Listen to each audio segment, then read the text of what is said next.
बिस्मिल्लाहिर्रहमानिर्रहीम। अस्सलाम वालेकुम नाज़रीन, प्रोग्राम सिटी एट 10 में मैं हूँ आपकी मेज़बान अना यूसुफ। आज का प्रोग्राम कुछ डिफरेंट तरीके से प्लान किया है और वो प्लान क्यों किया है वो आगे चल के हम आपको प्रोग्राम में बताएंगे, लेकिन हमने साथ ही साथ सेगमेंट्स भी शामिल करने हैं और कुछ न्यूज़ भी आगे चल के आपसे डिस्कस करेंगे। लेकिन प्रोग्राम का आगाज़ हमेशा की तरह करते हैं आज की अच्छी बात से। आज का पहला सेगमेंट क्या है जी? एक दिन एक नेकी शामिल करेंगे।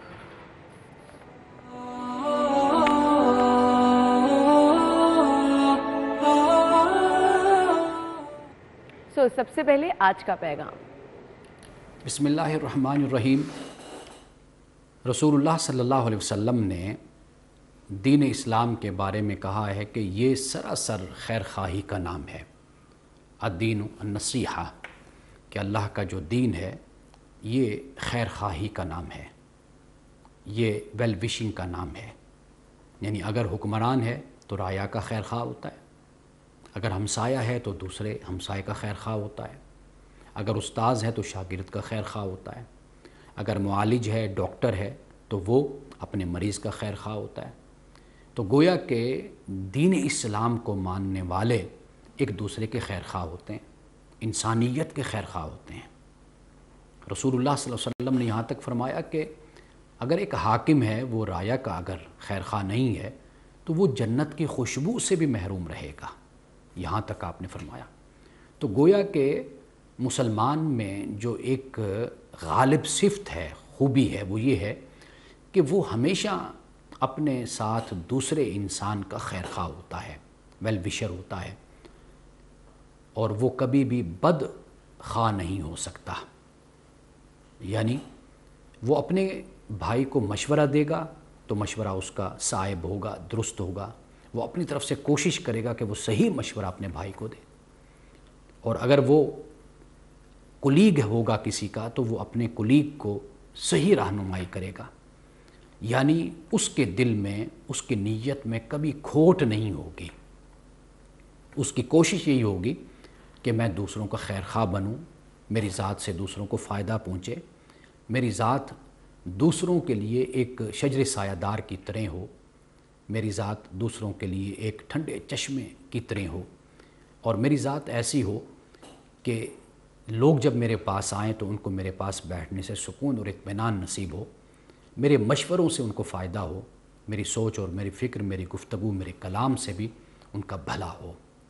तो ये दीन इस्लाम दर हकीकत खैर खाही का नाम है, और वो मुसलमान के जो दीन इस्लाम को कबूल करता है, इख्तियार करता है, तो उसकी शख्सियत में भी खैर खाही हमेशा गालिब होनी चाहिए।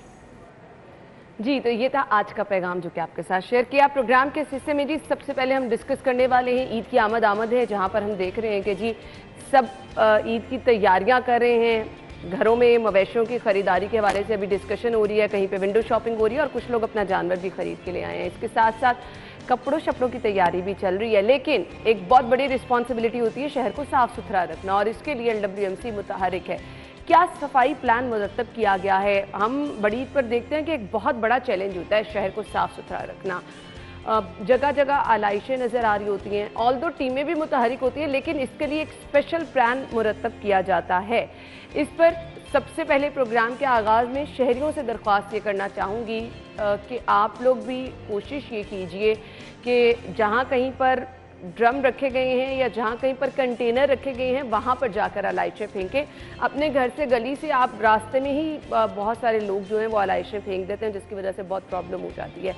सो टीमें जो हैं वो तो मुतहरिक होती हैं, लेकिन प्लान क्या है, किन किन इलाकों में कितनी कितनी टीमें होंगी, किस तरह से ड्यूटी निभाएंगी, कितना टाइम होगा, क्योंकि पूरा दिन जो है वो कुर्बानी का सिलसिला चलता रहता है और 3 दिन ये जो है वो सिलसिला होता है, और 3 दिन के लिए सफाई प्लान क्या होगा। और इससे पहले हम देखते हैं कि जी बैग्स बड़े बड़े तकसीम किए जाते हैं, क्या इस दफ़ा वो बैग्स तकसीम किए जाएंगे, और मानसून के हवाले से LWMC की क्या तैयारी है। हमारे साथ CEO LWMC राफ़े हैदर साहिबा मौजूद हैं। खुशामदीद उन्हें शो में कहेंगे। अस्सलाम वालेकुम। वालेकुम सलाम। क्या हाल चाल है आप? अल्हम्दुलिल्लाह। अच्छा, लोग इस वक्त कर रहे हैं ईद की तैयारियों में, बकरे शकरे खरीद रहे हैं, कपड़े बना रही हैं ख़वातीन, आपकी तैयारियां तो अलहदा ही होंगी। सो LWMC की क्या तैयारी है? जी, ये आपको जिस तरह पता ही है कि ईद कुर्बान के कोई बहुत एक्सटेंसिव ऑपरेशंस होते हैं, कोई ओवर 96 आवर्स के पीरियड पे हमने ये वर्किंग करनी होती है ईद डेज़ में, और उससे पहले भी वर्किंग हो रही होती है। स्पेशली अब इस दफ़ा मानसून्स का भी इशू है कि ईद डे पे भी प्रिडिक्टेड है कि रेनफॉल बारिश हो होगी। सकती है। तो वज़ीर आला पंजाब की हिदायत पे हमने बहुत एक्सटेंसिव प्लानिंग की है, जिसमें यूसी लेवल तक हमने अरेंजमेंट जो है वो इंश्योर करवा रहे हैं। इसके अंदर बैग्स की प्रोविज़न, कैंप्स बनाना, गाड़ियों की एडिशनल वर्किंग वगैरह, तो एक comprehensive plan already built in हो गया हुआ है और उसकी इम्प्लीमेंटेशन भी हमने स्टार्ट ऑफ राफ़ा हैदर साहब, शहर बहुत बड़ा है और इसके लिए एक बहुत बड़ी टीम और बहुत बड़ा अमला चाहिए होता है। इनफ लोग हैं? जी, हमारा अमला माशाल्लाह देखिए बहुत मेहनती है, बहुत अच्छे तरीके से काम भी कर रहा होता है। इसकी हम लोग ऑब्वियसली बकअप भी करते रहते हैं इनको। तो अराउंड कोई 12,000 से ज़ायद हमारे सैनिटरी वर्कर्स हैं जो कि फील्ड में 24 घंटे 3 शिफ्ट्स में अवेलेबल होंगे।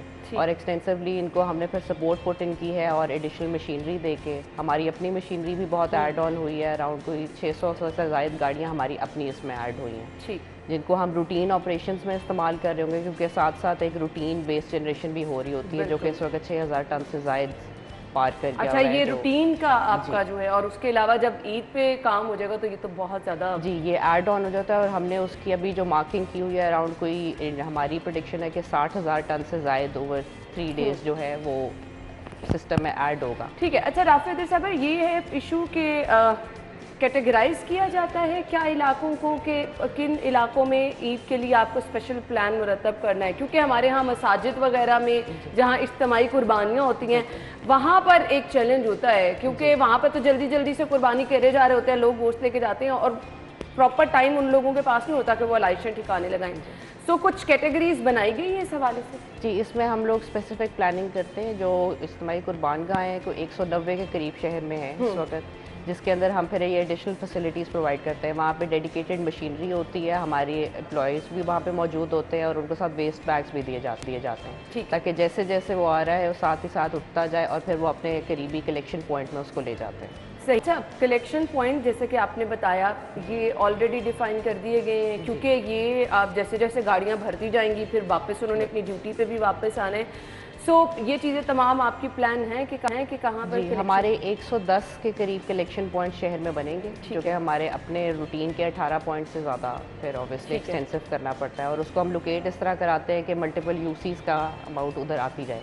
274 यूसीज़ हैं लाहौर में, अर्बन और रूरल मिला के, उन सारों को हम फिर कॉम्प्रिहेंसिवली कवर कराते हैं इन 110 पॉइंट्स के थ्रू। सही। तो प्लान क्या है सुबह आपकी टीमें कब से, क्योंकि हम देखते हैं फजर की नमाज के बाद ही ऑलमोस्ट कुर्बानी शुरू हो जाती है, सो तब से आपकी टीमें मुतहरिक होंगी?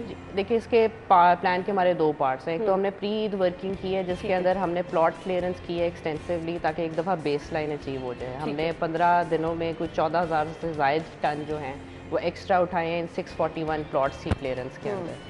जो ईद के स्पेसिफिक वर्किंग है वो चांद रात से स्टार्ट होती है। रात को ही हम एक दफ़ा सारी चीज़ें क्लियर करते हैं। 100% कंटेनर्स की वो शहर का जो दूसरा कूड़ा होता है वो रात को कलेक्ट कर लिया जाता है ताकि सुबह कंटेनर्स जो है वो, क्योंकि रात को कमर्शियल मार्केट्स भी एक्टिव होती हैं चांद रात को, तो फिर हम इनको सफाई करवा के सुबह फिर 6 ऑनवर्ड्स उनकी वर्किंग स्टार्ट होती है, जिसमें फिर ईदगाहों की पहले वॉशिंग और सफाई वगैरह होती है ताकि नमाजी जो आ रहे हैं उनको कोई दिक्कत ना हो। और फिर जब कुर्बानी स्टार्ट होती है तो साथ इज्तिमाई कुर्बानगाह और जो लोग अपने घरों में कर रहे हैं उनके लिए एक एक्सटेंसिवली हम वर्किंग करते हैं कि लोग उधर स्ट्रीट लेवल पे यूसीज़ में मौजूद होंगे जो कि साथ साथ उनकी वो उठाते जाएंगे। ठीक है। अच्छा जी, दूर दराज इलाकों से शिकायतें ये आती हैं कि जी उनकी गलियों में एनडब्ल्यूएमसी की टीम नहीं पहुंचती। इस पर मैं राफा साहबा से बात करूंगी, एक अपडेट अभी आप तक पहुंचानी है।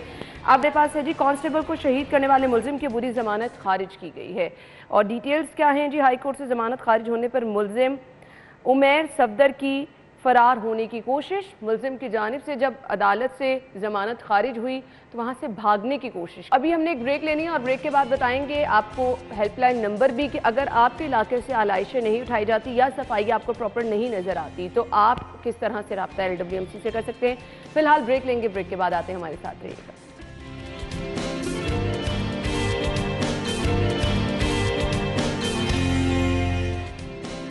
वेलकम बैक नाज़रीन, एक बार फिर से खुश आमदीद कहेंगे। सो मैंने कहा था कि जी अगर आपके इलाके में टीम नहीं पहुंचती, क्योंकि कुछ स्पेसिफिक इलाके हैं, शाहदरा हो गया, मुगलपुरा हो गया, यहाँ से अक्सर लोग शिकायतें करते हैं कि पोश इलाकों में टीमें जो हैं वो सफाई के लिए मुतहरिक होती हैं, वहाँ पे पहुँच भी जाती हैं, या फिर वो इलाके जहाँ से जो मतलब सबकी नज़रों में होते हैं, लेकिन दूर दराज इलाकों में टीमें नहीं पहुँचती। तो ये राफी साहबा से पूछ रहे थे कि ये शिकायत लोगों की वैलिड है, क्या कहना चाहेंगे? कि ईद के दौरान तो हम उसमें पूरी वर्किंग करते हैं कि हर यूसी में उसकी रिक्वायरमेंट के मुताबिक चीज़ें जा रही हों, उसमें अगर गाड़ियाँ एडिशनल डालनी है वो भी डाली जाती हैं, सारा कुछ किया जा रहा होता है।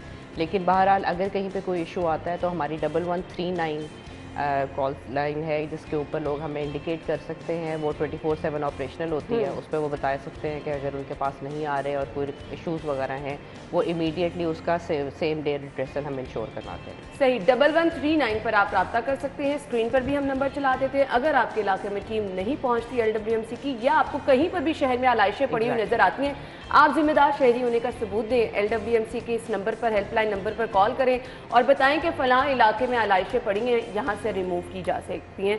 सो एक और अहम चीज़ है जो कि मैं पूछना चाहूँगी, वो ये है कि वेस्ट बैग की तकसीम, ये बहुत ज़रूरी मरहला होता है और मेरे ख्याल से इसका आगाज़ हो जाना चाहिए अब।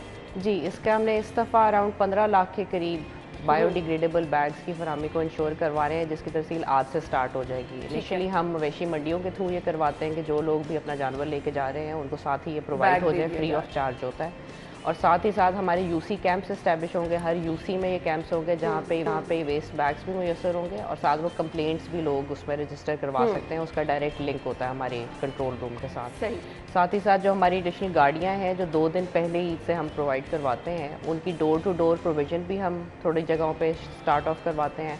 और जो प्राइवेट हाउसिंग स्कीम्स हैं उनके लिए स्पेसिफिकली अलग हम उनकी जो मैनेजमेंट है उनको भी प्रोवाइड करते हैं कि ऑल्दो वो एरिया हमारे से बाहर आ जाता है, लेकिन फिर भी हम उनको भी प्रोवाइड करवाते हैं। मकसद क्योंकि शहर को साफ रखना होता है। डिजिटल मॉनिटरिंग की टर्म मैंने फर्स्ट टाइम सुनी है कि LWMC इस्तेमाल करें, ये क्या है? जी, इसमें हमने PITB से मदद ली है कि इस दफ़ा हमने एक ऐप बनाई है कि जो सारी इंटरवेंशन हम कर रहे हैं क्या नीचे तक पहुंच भी रही हैं कि नहीं, क्योंकि ये एक वेरिफिकेशन वगैरह का मेथड इशू रहता ही है। तो इसको हम अब फिर बाइंड कर रहे हैं कि जब तक वो पिक्टोरियल एविडेंस जियो टैग नहीं आएगी तब तक उसकी जो आगे रिलीज़ नहीं होगी। तो जो हम कर रहे हैं, अगर 15 लाख बैग हैं तो वो टैग होने चाहिए। यूसी कैंप 280 अगर लगने हैं तो वो 280 लोकेशंस टैग होंगी। गाड़ियाँ 3000 अगर आ रही हैं तो वो गाड़ियाँ भी लॉग होंगी उसके अंदर। और साथ साथ इनका ट्रैकिंग मैकेनिज्म भी हमने रखा है कि जो गाड़ियाँ आ रही हैं उनके अंदर ट्रैकर्स इंस्टॉल होंगे ताकि हमारा जो वीडियो वॉल मॉनिटरिंग सिस्टम है उसके अंदर भी उनकी मूवमेंट नजर आ रही हो। यानी गुंजाइश नहीं है कि कहीं पे आप काम पे कॉम्प्रोमाइज होने देंगे। चलें जी, हम भी यही उम्मीद करते हैं कि शहर में ये काम जो है बहुत खुश उसलूबी से अंजाम पाए। इसके साथ साथ आजकल जो बकर मंडियाँ लगी हैं शहर में, मवेशी मंडियाँ लगी हैं, बारिश अगर हो जाती है तो वहाँ बड़ा इशू हो जाएगा, खरीदारों के लिए प्रॉब्लम होगी। तो वहाँ के लिए कोई प्लान आपका है कि फौरी तौर पर जगह क्लियर किया जाए? देखिए, हमारी डेडिकेटेड मशीनरी और HR वहाँ ऑपरेट करी है। 170 से ज़्यादा सैनिटरी वर्कर्स हैं जो 3 शिफ्ट्स में उधर वर्किंग कर रहे हैं, और लोडेड डंपर की टीम हमने इन प्लेस की होती है। ठीक है। बारिश के लिए फिर हम वासा के साथ एक कोऑर्डिनेटेड एफर्ट करते हैं, क्योंकि ज़्यादातर ये मवेशी मंडियाँ नशीबी इलाकों में बिल्कुल है, तो उसकी डी वाटरिंग पहले होना ज़रूरी है और उसके बाद फिर वो उठाया जा सकता है। हमारी ये कोशिश ज़रूर होती है कि डे एंड पे फुल क्लियरेंस हो जाए, एक दफ़ा 100% उसकी क्लियर आउट हो जाए, और डेली बेसिस पे जितना वेस्ट आ रहा है उसको हम मूव आउट कराते जाते हैं। सही। अच्छा, अंदरून शहर वाली साइड का अगर हम रुख कर लें, वहाँ पर आपकी टीमों का पहुँचना, तंग तंग गलियाँ होती हैं, गाड़ियों का जाना, वहाँ से आलाइशें रिमूव करना, सो वहाँ आपकी टीम किस तरह से मैनेज करती है? क्या खुद लोग पैदल अंदर जाते हैं, आलाइशें उठा के लेके आते हैं? जी, इस तरह के कंजेस्टेड इलाकों में एक तो हमने अपने रिक्शा टिपर्स भी ऐड ऑन किए हैं कि जो छोटी गलियों में जा सकते हैं, और मजीद जो उसमें छोटी गलियाँ उनके लिए हमने हैंड कार्ड्स की प्रोविजन इंश्योर करवाई है। 500 से ज़ायद हमारे जो वर्कर्स हैं उनको हमने फिर हैंड कार्ड्स इन कंजेस्टेड इलाकों के लिए दिए हैं ताकि वो अंदर जाके उसको रिमूव इमीडिएटली करा सकें। वर्कर्स की अवेलेबिलिटी 100% ऑब्वियसली होगी उन दिनों के दौरान, तो जितना हम और एडिशनल उनको रिसोर्सेज प्रोवाइड कर सकते हैं वो हमने इंश्योर करवा। अच्छा राफी साहिबा, आलाइशें हटा दी गई और ये काम तो एक वाकई बहुत बड़ा काम है। उसके अलावा क्योंकि कुर्बानी की जाती है, जगह जगह पर आपको खून नज़र आ रहा होता है, फिर मेरे ख्याल से इस वॉशिंग क्लीनिंग वगैरह का काम भी जो है वो उसी टाइम किया जाता है? उसका क्या प्लान होता है, या उससे वेरी नेक्स्ट डे स्टार्ट किया जाता है? उसके हम देखें जो 5-6 बजे तक दिन में हमारी ये वर्किंग हो रही होती है जो आलाइशें उठाने का, उसके बाद हमारी रात की टीम उसके ऊपर वर्किंग करेगी कि जिसके अंदर वॉशिंग एक्टिविटी इनहांस हम करवाएंगे। मैकेनिकल वॉशर्स की तादाद 2 हमारे पास कम है, लेकिन हम इसमें अब फैसिलिटेशन ले रहे हैं वासा और PHA से कि उनके वाटर बाउजर्स की अवेलेबिलिटी को हम उस तरह से प्लान आउट कराएंगे कि वो एक्सटेंसिवली पूरे एरियाज़ को कवर कर लें। जो हमारे मेजर एरियाज़ हैं जहाँ पे ज़्यादा कुर्बानी होती है, एटलीस्ट वहाँ की वॉशिंग जो है हम इन टाइम इंश्योर कराएंगे ताकि उसकी वजह से कोई इशू क्रिएट ना हो, कोई स्मेल क्रिएट ना हो, क्योंकि वो डेली बेसिस पे करना पड़ेगा, अदरवाइज ऑब्वियसली नेक्स्ट डे पे अगर हम छोड़ेंगे तो वो इशू क्रिएट करता है। सही, हब्स है और बारिश की भी प्रेडिक्शन है, तो ये बहुत ज़्यादा प्रॉब्लम हो जाती है। खैर, जहाँ मौसम की बात कर रहे हैं तो आज के मौसम की सूरत हाल कैसी रहेगी? हम हर रोज़ आपको बता रहे हैं, आपने बकर मंडियों में भी जाना है खरीदारी के लिए, तो बारिश की प्रेडिक्शन आज है या नहीं? आज का मौसम कैसा है टुडेज वेदर में जान लेते हैं।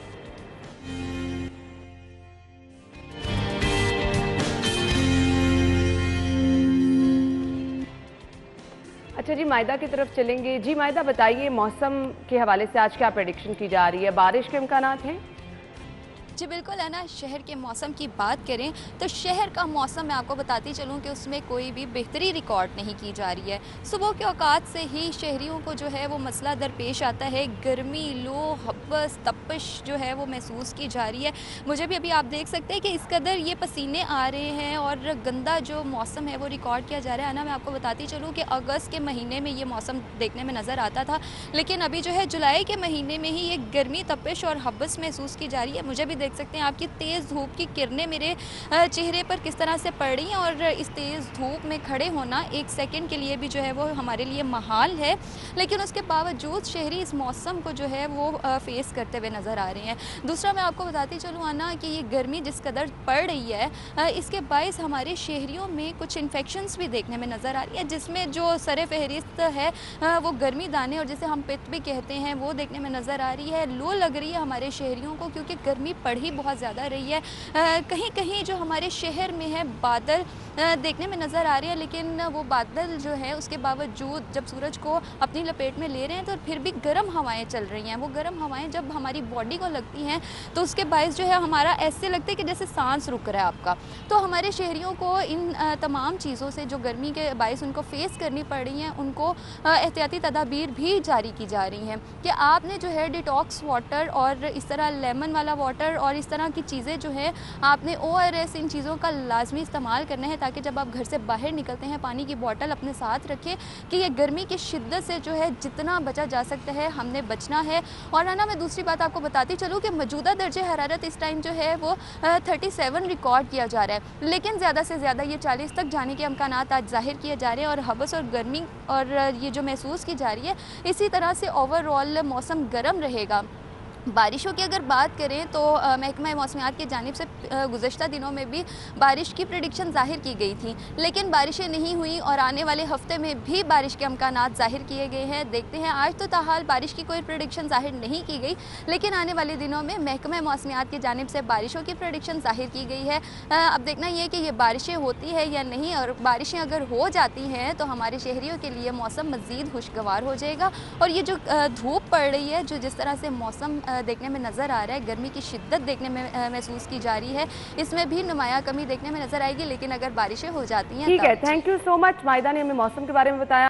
सो राफिया हैदर साहिबा हमारे साथ मौजूद है, गुफ्तगू का सिलसिला आगे बढ़ाएंगे। ईद प्लान क्या है वो तो हमने डिस्कस कर लिया।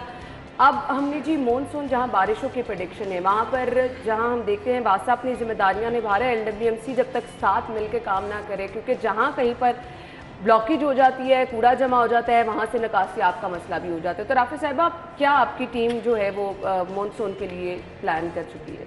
जी, लाहौर वेस्ट मैनेजमेंट कंपनी के अंडर जो ओपन ड्रेन्स हैं 2x2 फीट के, उनकी क्लियरेंस हमारी जिम्मेदारी होती है कि कोई अराउंड 528 के करीब ड्रेन्स हैं अक्रॉस द सिटी। मोस्टली जो है अंदरून शहर की तरफ लाई करते हैं, कंजेस्टेड एरियाज़ में पाए जाते हैं। तो इसका एक कंटिन्यूअल हमारा डीसिल्टिंग प्लान होता है। हमने इसकी एक दफ़ा डीसिल्टिंग 100% ईद से पहले इंश्योर करवाई है, ताकि अगर ईद के दिनों में ये रेन स्पेल आता है तो उससे कोई इशू ना हो। और साथ साथ हम अपनी वर्किंग वासा के साथ भी कर रहे होते हैं कि जहाँ हमें उनकी असिस्टेंस रिक्वायर्ड है या हमारी उन्हें रिक्वायर्ड है, वो एक कोलैबोरेटेड एफर्ट जो है हमारा थ्रू आउट रन हो रहा होता है। ड्रेनों की सफाई जो की जाती है मॉनसून से कबल, वो सिलसिला चल रहा है कि वाइंड अप हो चुका है? नहीं, वो चलता है, वो कंटिन्यूस होता है। हमारी डेडिकेटेड टीम है, 110 का स्टाफ हमने उसके लिए अलग रखा हुआ है कि जो मोस्टली इन एरियाज़ के अंदर वर्किंग कर रहा होता है। और ये क्योंकि कंटिन्यूस प्रोसेस है, वो हर दफ़ा फेल होते हैं, फिर उनको रीडू करना पड़ता है, तो एक कंटिन्यूस प्रोसेस है जो साथ साथ चलता रहता है। सही। इसके साथ साथ मुझे ये भी बताइएगा, जैसे कि मैंने मवेशी मंडियों की भी बात कर ली, जिन इलाकों में लोगों को शिकायत है कि जिनका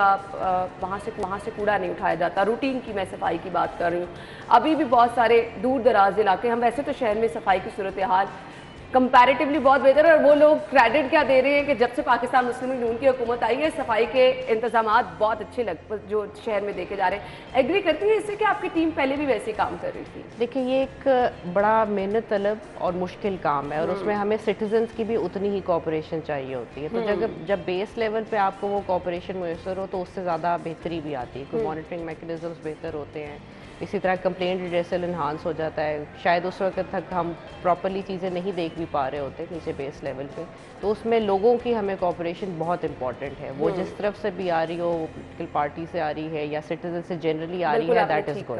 बिल्कुल। तो वो उसको हम हमेशा पेटफॉर भी करते हैं और हमेशा हम अप्रिशिएट भी करते हैं, क्योंकि बहरहाल ये एक बहुत मुश्किल काम है और HR कभी भी उतनी नहीं होगी जितनी रिक्वायर्ड है। मतलब वो अगर हम 20,000 बंदे भी ऐड करेंगे तो उस हिसाब से नहीं होंगे अगर लोग हमारे से कोऑपरेट नहीं करते। सही, मुझे मुख्तसरन बता दें कि हमारे शहर की सफाई का रूटीन का प्लान क्या होता है और किस तरह मैनेज किया जाता है? कितने टाइम में टीमें कूड़ा उठाती हैं? ड्यूटीज़ क्या होती हैं? जी देखिए, गर्मियों में हमारी फिर शिफ्ट जो है 5 AM स्टार्ट ऑफ होती है। जो फर्स्ट शिफ्ट होती है वो हमारी सबसे मैसिव शिफ्ट होती है, जिसमें 70% HR जो है उसके अंदर हम मोबिलाइज करते हैं। हमारी इस वक्त अराउंड 1000 से ज़ायद अपनी गाड़ियां हैं जो कि फिर फील्ड में मूव आउट करती हैं। कॉम्पैक्टर्स का एडिशन हो चुका है, सारी चीज़ें हमने कर ली हुई हैं। कंटेनर्स का पहले जो इशू था उसको भी हमने काफ़ी हद तक उसको दुरुस्त किया है और हमारी कोशिश होती है कि बाय 9 AM मैक्सिमम पहली शिफ्ट एक दफ़ा 100% क्लियरेंस मेन रोड्स पे करके फिर वो अंदर जाते हैं स्ट्रीट लेवल पे। ठीक है। और उसके बाद जो है पूरी फिर कंटिन्यूस फ्रीक्वेंसी फिर हमने वर्किंग रखी हुई है, क्योंकि मेन रोड्स पे या मार्केट्स पे फॉर एग्जांपल ज़्यादा लोड सेकंड टाइम में भी आता कोई है। आपका टाइमिंग होती है? क्योंकि हम देखते हैं शहर की बड़ी मार्केटें जो है, शालम मार्केट हो गया, फिर आपके दीगर जो भी मार्केट है होलसेल की, जितनी आजम क्लॉथ मार्केट है, यहाँ पर बहुत ज़्यादा जो है लोग जाते हुए दुकानें बंद करके अपना सामान कूड़ा बाहर निकाल के चले जाते हैं। जी, मार्केट्स का यूजुअली पैटर्न ये होता है कि वो 11 बजे जब खुलते हैं उसके बाद वो अनलोडिंग करते हैं। तो एक दफ़ा हम सुबह बेस लाइन क्लियरेंस उनकी करते हैं, फिर 11 बजे के इर्द गिर्द हमारी एक और दफ़ा क्लियरेंस होती है, फिर 6 बजे होती है और फिर रात को मूवमेंट होती है। तो वो 3 to 4 टाइम्स की फ्रीक्वेंसी हमें उधर मैनेज करानी पड़ती है, अदरवाइज क्लियरेंस नहीं हो पाती। ठीक है। लोगों को मैसेज क्या देंगी? कुछ ईद के हवाले से स्पेशल मैसेज अगर आप देना चाहें? जी, लोगों से देखिए उनकी कोऑपरेशन डेफिनेटली हमें दरकार है। हमारे बहुत मेहनती वर्कर्स हैं और बहुत मुश्किल एक काम करते हैं, तो और ये कोई इजी काम नहीं है किसी और का कूड़ा शदीद उठाना। गर्मी में अब ये काम करना आई मस्ट से कि कोई आम बंदा नहीं कर सकता, ये बहुत मेहनत वाला काम है। तो उसमें गुजारिश है कि जो कंटेनर्स दिए हैं उनको यूटिलाइज करें, जो वेस्ट बैग्स हम फॉर फ्री प्रोवाइड कर रहे हैं उनको यूज़ करें। हाँ, लोग घरों में संभाल लेते हैं, प्लीज़ वो मत करिएगा, और उनको यूज़ करके एटलीस्ट प्रॉपर तरीके से डिस्पोज ऑफ करें ताकि हमारे वर्कर्स की हेल्प हो जाए। हम अपनी पूरी रिसोर्स प्रोवाइड कर रहे हैं, बेस लेवल पे प्रोवाइड करेंगे भी, इंश्योर भी करेंगे, लेकिन लोगों की कोऑपरेशन बहरहाल हमें रिक्वायर्ड होगी। और जहाँ पे उनको दिक्कत हो रही है, कोई इशू आता है, 1139 हमारी जो हेल्पलाइन है उस पर ज़रूर रब्ता करें और हमें आइडेंटिफाई कर दें कि यहाँ पे प्रॉब्लम्स आ रही हैं। Thank you so much and good luck. बिलाशुबा एक बहुत बड़ा चैलेंज भी है और मैं हमेशा कहती हूँ कि ये जितना बड़ा चैलेंज होता है, जितनी मेहनत वाला काम होता है, उतनी थैंकलेस जॉब होती है, क्योंकि जहाँ कहीं इतनी सी कोताही रह जाती है सो लोग ऐसे तनकीद करते हैं जैसे बाकी जगहों पर काम नहीं हुआ। आप लोगों का ताउन दरकार है, आपका अपना शहर है, आप भी इसको साफ़ सुथरा रखने के लिए अपना किरदार अदा करें। जहाँ कहीं पे आपको लगता है सफाई होने की ज़रूरत है, 1139 हेल्पलाइन है, आपने LWMC के हेल्पलाइन पर कॉल करनी है और बताना है कि जी यहाँ से सफाई होने वाला काम जो है अभी बाकी रहता है। सो अपना किरदार ज़रूर अदा कीजिए और ताउन कीजिए। Thank you so much Afia Sahiba, बहुत बहुत शुक्रिया आपके वक्त के लिए। नाज़रीन, हम लेंगे एक ब्रेक के बाद वापस आएंगे, हमारे साथ ही रहिएगा।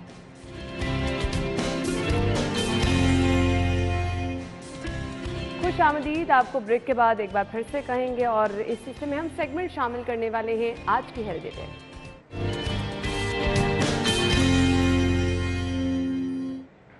ज़ुहैब की तरफ हम चलेंगे और आज के टिप वो हमारे साथ शेयर करेंगे। जी, ओवर टू यू। चल तो स्टार्ट करेंगे हम आर्म से। Start with biceps. Barber curl कैसे करेंगे, पोजीशन क्या है इसकी और इसको कैसे किया जाता है। हम इसके 10 रैप्स आप करोगे, लेकिन इसको वापस रखें उससे पहले हम कोशिश करेंगे थोड़ा वार्म अप करें। सबसे बड़ा प्रॉब्लम कि हम लोग जाते हैं सीधा जिम में और स्ट्रेट अवे स्टार्ट करते हैं एक्सरसाइज, जबकि वार्म अप ज़रूरी है। थोड़ा सा जंपिंग जैक्स करेंगे ताकि बॉडी को वार्म अप करें, ताकि फिर हम एक्सरसाइज की तरफ आते हैं। Okay, jumping jacks for 10 second boy. 1 2 3 गो। शाबाश। 10 9 8 7 6 5 4 3 2 1. Okay, high knees Ursel for 10 seconds. More up. 10 9 8. Come on. 7 6 5 4 3 2 1 okay standing का फ्रेज थोड़ा सा करें normal breathing inhale from knows and exhale from mouth शाबाश 5 4 3 2 1 ओके स्टार्ट करेंगे barber curl for arms straight शाबाश lift करेंगे पूरा मसल कॉन्ट्रैक्ट करेंगे देन डाउन वेरी गुड शाबाश 5 reps मोर 5 शाबाश बॉय 4 एक्सीलेंट 3 अब इसमें मिस्टेक मोस्टली लोग क्या करते हैं इसमें नीचे जाकर बिल्कुल एल्बो लॉक कर लेते हैं कोई भी एक्सरसाइज है आपने इसमें कोशिश करें एल्बो लॉक नहीं करोगे 1 rep मोर बॉय 1 more शाबाश एक्सीलेंट डन शाबाश ओके नेक्स्ट एक्सरसाइज जो अब हमारी होगी वो होगी dumbbell hammer curl okay start करते हैं डंबल हैमर कर्ल से अच्छा इसमें आप कंबाइन भी कर सकते हो इसमें 1 ऑल्टरनेट भी कर सकते हो 1 by 1 तो हम ऑल्टरनेट कर रहे हैं इसमें वेरी गुड शाबाश नेक को रिलैक्स करेंगे अननेसेसरी मसल्स को इन्वॉल्व नहीं करेंगे रिलैक्स और नेक शाबाश 2 reps more 1 and 2 okay now third exercise की तरफ जाएंगे आर्म्स की और हम करेंगे कंसंट्रेशन कर बैक बेंड करोगे नीचे जाओगे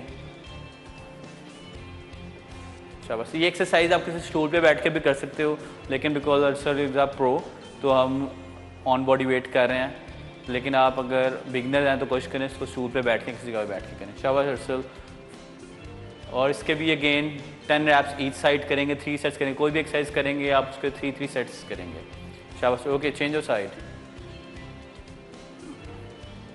शाबाश वेरी गुड शाबाश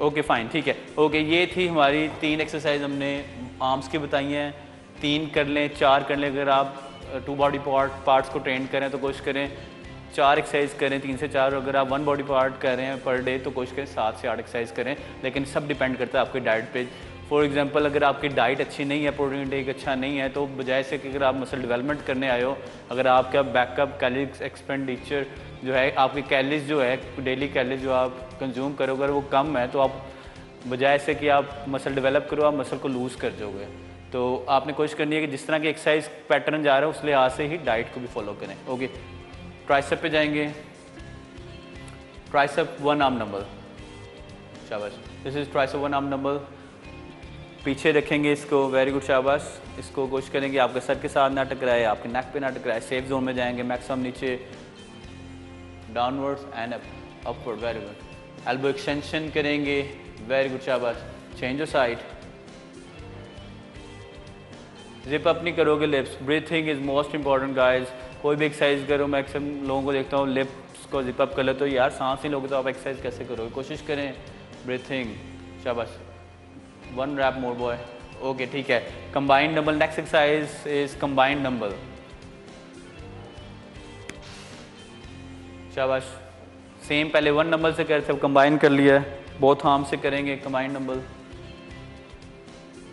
5 reps more 1 2 शाबाश 3 बहुत अच्छे 4 1 more and 5 okay the last one is diamond pushups pushup position में आप लेटोगे लेकिन पुशअप पोजिशन में आपके आर्म्स अवे होते हैं 45 डिग्री एंगल होता है लेकिन इसके अंदर हम क्लोज करेंगे अपने hands and arms okay Harshal शाबाश गो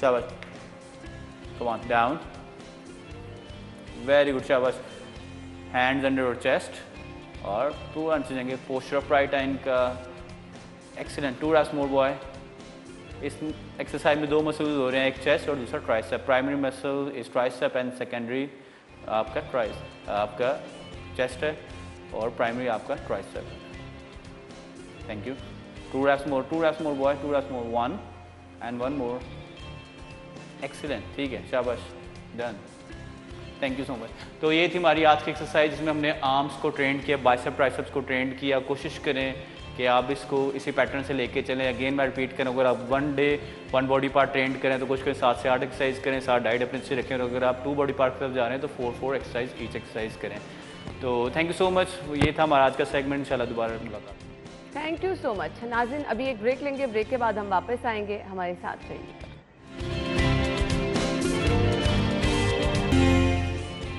वेलकम बैक। प्रोग्राम के इस हिस्से में आपको एक बार फिर से खुश आमदीद कहेंगे। सेगमेंट्स में हम आपको बताते हैं कि कौन सी ऐसी चीज़ें हैं जो कि हम टोटका आपको बताते हैं कि आपको फ़ायदा भी हो सकता है, आप रूटीन में इस्तेमाल भी करते हैं, लेकिन उसके मल्टीपल फ़ायदे होते हैं जो कि आपको नहीं पता होते। तो आज आपको मार्केट में, बाज़ारों में, रेडियो पर जामुन फल जो है वो नज़र आ रहा है और बहुत ही खूबसूरत और बहुत ही मज़ेदार ये फ्रूट है।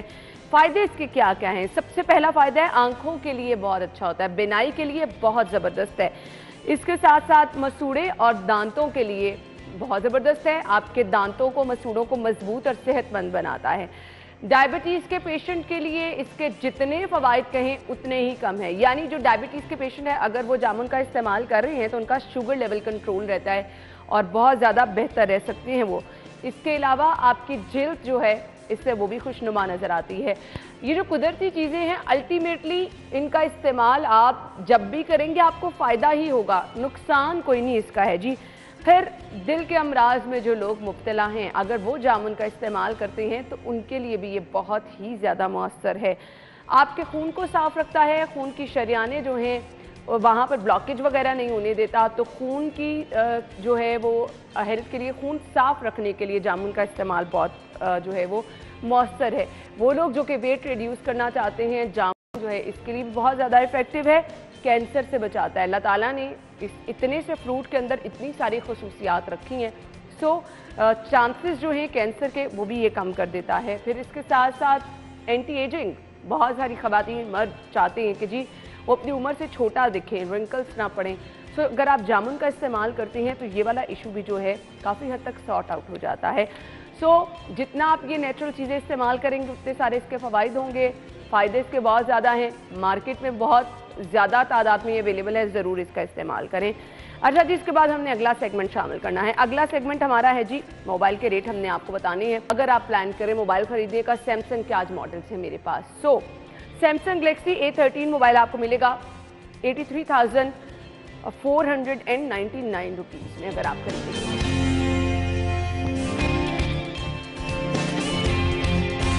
A12 सैमसंग गैलेक्सी मोबाइल, इसकी कीमत है 27,500 रुपये।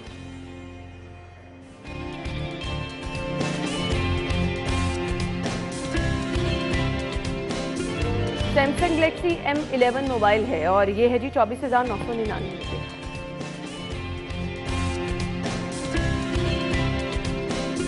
और सैमसंग गैलेक्सी A3s मोबाइल है 22,499 रुपये।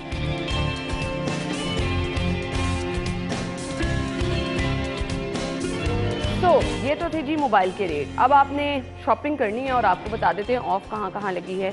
सेगमेंट है आज का बचत बाजार।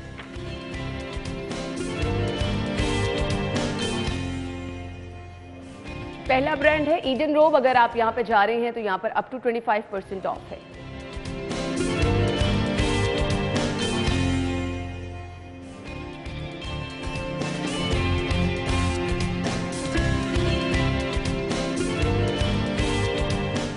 ईडन रोब पर जाएंगे, उसके बाद भी बीच रेट पर भी हमारे पास है जी अप टू 25% ऑफ।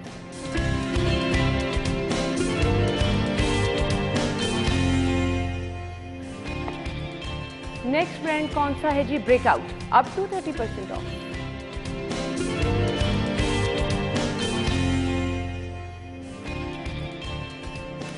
अलकरम पर अगर आप जाएंगे, जो कि नेक्स्ट ब्रांड है, और अलकरम पर ऑफ है जी अप टू 50%।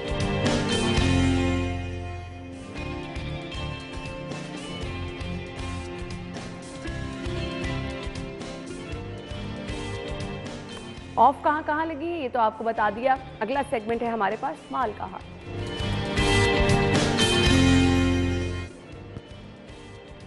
सो लिस्ट है करेंसी रेट्स की। अपडेट आज के करेंसी रेट्स क्या हैं वो आपके साथ शेयर करते हैं।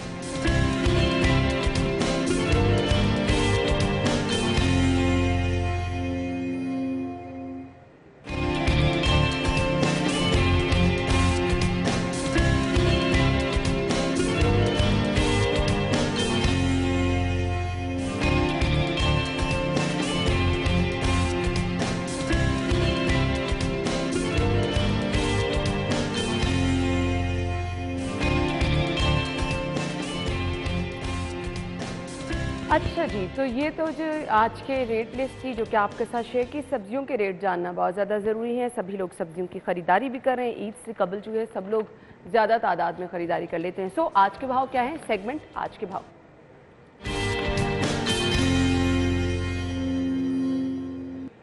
ओपन मार्केट में हमारे रिपोर्टर उमर डार मौजूद हैं। जी उमर। जी बिल्कुल, ईद कुर्बा के करीब आते ही मुतअद्दिद सब्जियों की कीमतों में इजाफा दिखाई दे रहा है। खासकर जो सब्ज़ मसाला जात हैं, प्याज, टमाटर, लहसुन, अदरक, इनकी कीमतों में वाज़े जो है वो इजाफा देखने में आ रहा है। अगर बात की जाए सरकारी निफ़नामे के मुताबिक सब्जियों के आज के दाम की, तो मटर 190, टिंडा 157, मेथी 147, शिमला मिर्च 115, जबकि घिया कद्दू 100 रुपये फ़ी किलो सरकारी निफ़नामे के मुताबिक कीमत मुकर्रर की गई है। इसके अलावा करेला 95, अरवी 74, भिंडी 80, शलजम 80, आलू 70, जबकि शलजम 80 रुपये फ़ी किलो सरकारी निफ़नामे के मुताबिक कीमत मुकर्रर की गई है। अगर बात की जाए सब्ज़ मसाला जात की, तो प्याज 80, टमाटर 90, लहसुन 300, अदरक 250, जबकि लीमू देसी जो है 210 रुपये फ़ी किलो सरकारी निफ़नामे के मुताबिक जो है उसकी कीमत मुकर्रर की गई है। जो शहरी हैं उनका कहना है कि गिराम फरोशों की जानिब से ईद का फ़ायदा उठाते हुए सब्जियों की कीमतों में खुद साख्ता इजाफा कर दिया गया है। अगर जो प्याज का सरकारी रेट 80 रुपये है, तो उसे जो है ओपन मार्केटों में 50 रुपये ज़ायद कीमत के साथ फ़रोख्त किया जा रहा है। जो शहरी हैं उन्होंने मुतालबा किया है मुतल्लिका इंतज़ामिया से, ज़िला इंतज़ामिया से, कि वो सब्जियों की कीमतों में जो है वो कंट्रोल करे और जो नाजायज़ मुनाफा खौर हैं, जो गिराम फरोश हैं, उनके खिलाफ जो है कार्रवाई की जाए। ठीक है Umar, thank you so much. नाज़रीन ब्रेक लेंगे, ब्रेक के बाद वापस आएंगे, हमारे साथ ही रहिएगा।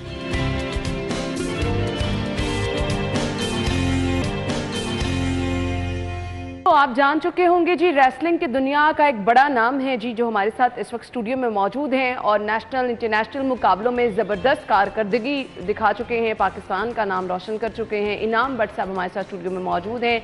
अपने मेहमान को खुशामदीद कहेंगे। अस्सलाम वालेकुम। वालेकुम अस्सलाम। क्या हाल चले आपके? अल्हम्दुलिल्लाह। बहुत बहुत शुक्रिया इनाम आपके वक्त के लिए, और आप जैसे लोग वाकई पाकिस्तान के लिए एक इनाम ही होते हैं। एक बड़ी रिस्पॉन्सिबिलिटी, रेसलिंग एक बहुत मुश्किल काम है और उसमें इतना ज़बरदस्त काम करना, इतनी ज़बरदस्त तरीके से परफॉर्म करना। मैं कुछ स्टार्ट से जानना चाहूँगी, आपने रेसलिंग का आगाज़ कब से किया? बिस्मिल्लाहिर्रहमानिर्रहीम। सबसे पहले तो मैं अल्लाह ताला का शुक्र अदा करता हूँ कि अल्लाह ताला ने इतनी इज़्ज़तों से नवाजा।